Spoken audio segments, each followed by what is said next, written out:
Data 13 prill. Levitiku, kapitulli 17.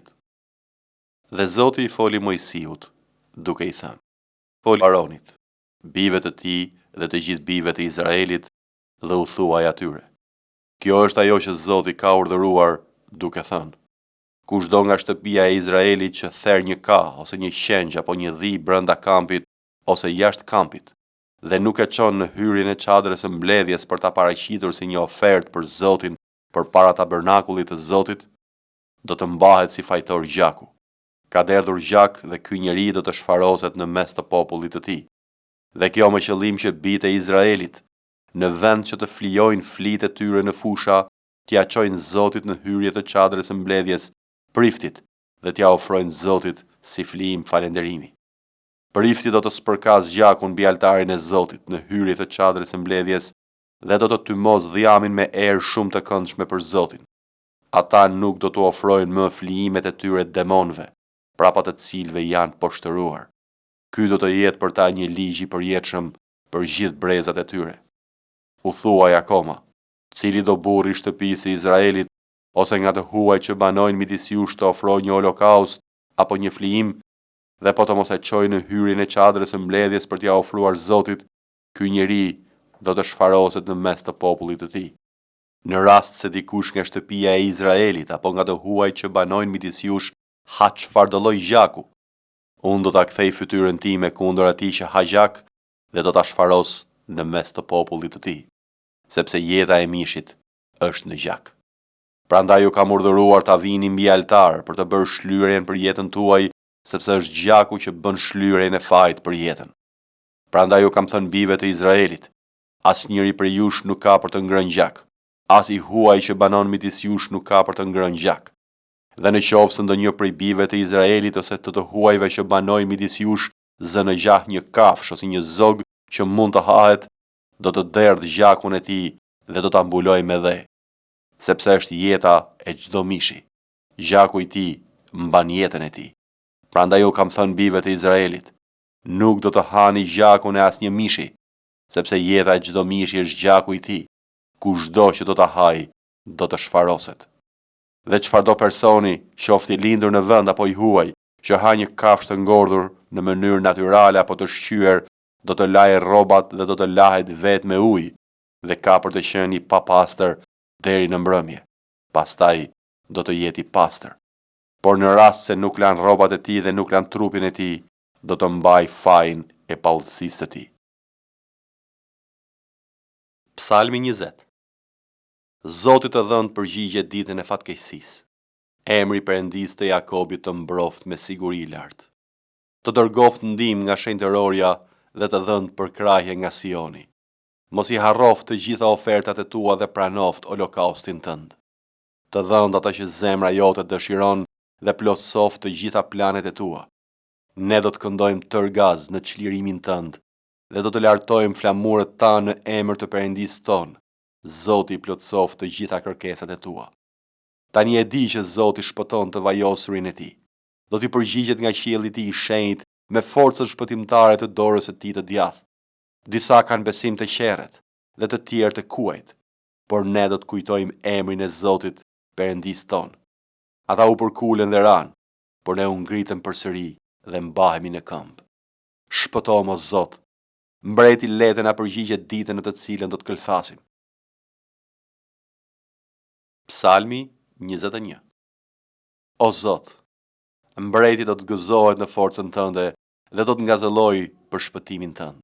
Ti ja plotësove dëshirën e zemrës së tij dhe nuk hodhe poshtë kërkesën e buzëve të tij. Sepse ti dole para me bekim e begatije, I vure mbi kokë një kuror prej ari shumë të kulluar. Ai të kishte kërkuar jetë dhe ti dhe ditë të gjata në përjetësi. E madhe është lavdia e tij për shpëtimin tënd. Ti dhe e madhështi dhe lavdi, sepse ti e bën shumë të bekuar për jetë, e mbush me gëzim në pranin tënde. Duke qenë se mbreti ka besim te Zoti dhe në mirësinë e shumë të lartit, ai nuk do të hiqet kurrë. Dora jote do të arrijë tërë armiqtë e tu. Dora jote e djathtë do të veprojë kundër atyre që të urrejnë. Ti do t'i bësh një furrë të zjarrt kur do të dukesh I zemëruar. Në zemërimin e tij Zoti do t'i hedhë në humner dhe zjarri do t'i përpi. Ti do të zhdukësh frytin e tyre nga toka dhe pasardhësit e tyre midis bijve të njerëzve, sepse kanë kurdisur të keqen kundër teje dhe kanë përgatitur plane të këqija, por nuk do t'ja dalin. Sepse ti do të bësh që ata të kthejnë kurrizin dhe do të drejtosh shigjetat e harkut tënd kundër fytyrës së tyre. Qohu o Zot me forcën tënde, ne do të këndojmë dhe do të kremtojmë lëvdimet e fuqisë sate. Fjalët e urta. Kapitulli 31. Fjalë të mbretit Lemuel, mesazhi profetik me të cilin e mësoi Ema. Çfarë do të them, biri im? Çfarë do të them, biri i barkut tim? Çfarë do të them, biri i zotimeve të mia? Mos u jep forcën tënde grave, as jetën tënde asaj që shkatëron mbretërit. Nuk u shkon mbretërve, o Lemuel, nuk u shkon mbretërve të pinë verë, as princave të dëshirojnë pije dese, sepse duke pirë të mos harrojnë ligjin dhe të mos shtrembërojnë të drejtën e të pikëlluarve. Jepini pije dese atij që është duke vdekur dhe verë atij që e ka zemrën të hidhruar. Le të pi për të harruar varfërinë e tij dhe për të mos kujtuar mëhallet e tij. Hape gojën tënde në favor të Memecit, në mbrojtje të gjithë atyre që janë lënë pas dore. Hape gojën tënde, gjyko me drejtësi dhe mbroj çështjen e të mirit dhe të nevojtarit. Kush do të gjejë një grua të fortë dhe të virtytshme? Vlera e saj është shumë e madhe nga ajo e margaritarëve. Zemra e burrit të saj ka besim tek ajo dhe do të ketë gjithnjë fitime. Ajo i bën të mira dhe jo të këqija tërë ditët e jetës së saj. Gjen lesh dhe li dhe punon me gëzim me duart e veta. Ajo përngjan anijeve të tregtarëve, e sjell ushqimin e saj nga larg. Çohet shëmenat për t'i ndarë ushqimin familjes së saj dhe për t'u dhënë urdhrat e nevojshme shërbëtorëve të saj. Ajo shikon një ar dhe e blen, me duart e saj mbjell një vresht. Ngjesh me forcë ijet dhe i bën më të fortë krahët e saj. E kupton që tregtia e saj po shkon mbar dhe llampa e saj e natës nuk i shuhet. Shtrin dorën mbi furkën, pëllëmbët e saj zën boshtin. I shtrin dorën të varfrit dhe i jep dorën nevojtarit. Nuk i trembet borës për familjen e saj, sepse tërë ata të shtëpisë vet kanë një veshje të dyfisht. Bën për vete mbulesa si sigjade dhe rrobat e saj janë prej liri shumë të hollë dhe të purpurta. Burri i saj nderohet te porta kur ulet bashkë me pleqtë e vendit. Përgatit rroba prej liri dhe i shet, i furnizon me breza tregtarët. Forca dhe nderi janë rrobat e saj dhe qesh për ditët që do të vinë. Hap gojën e saj me dituri dhe mbi gjuhën e saj është ligji i mirësisë.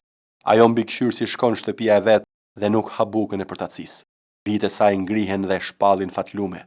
Edhe burri i saj e lëvdon duke thënë: "Shumë bija kanë bërë gjëra të mëdha, por ti i kalon të gjitha ato. Hiri është i rrem dhe bukuria është e kotë, por gruaja që ka frikë nga Zoti është ajo që do të lëvdohet. I jepni frytin e duarve të saj dhe vetë veprat e saj le ta lëvdojnë të portat." 1 Timoteut, kapitulli 2. Bëj thirrje para se gjithash të bëhen përgjërime, lutje, ndërhyrje dhe falënderime për të gjithë njerëzit, për mbretërit e për të gjithë ata që janë në pozitë të lartë, që të mund të shkojmë një jetë të qetë dhe të paqët në çdo perëndishmëri dhe nder. Sepse kjo është e mirë dhe e pëlqyer përpara Perëndis, shpëtimtarit ton, i cili dëshiron që gjithë njerëzit të shpëtohen dhe të vinë te njohja e së vërtetës. Sepse një është Perëndia dhe një është ndërmjetësi midis Perëndisë dhe njerëzve, njeriu Krishti Jezus, i cili dha veten e tij si shpërblesë për të gjithë, për dëshmim në kohën e vet, për të cilin unë vura predikues dhe apostull, them të vërtetën në Krisht, nuk gënjej, mësuesi paganëve në besim dhe në të vërtetën. Dua pra që burrat të luten në çdo vend duke ngritur duar të shenjta, pa zemërim dhe pa dyshime.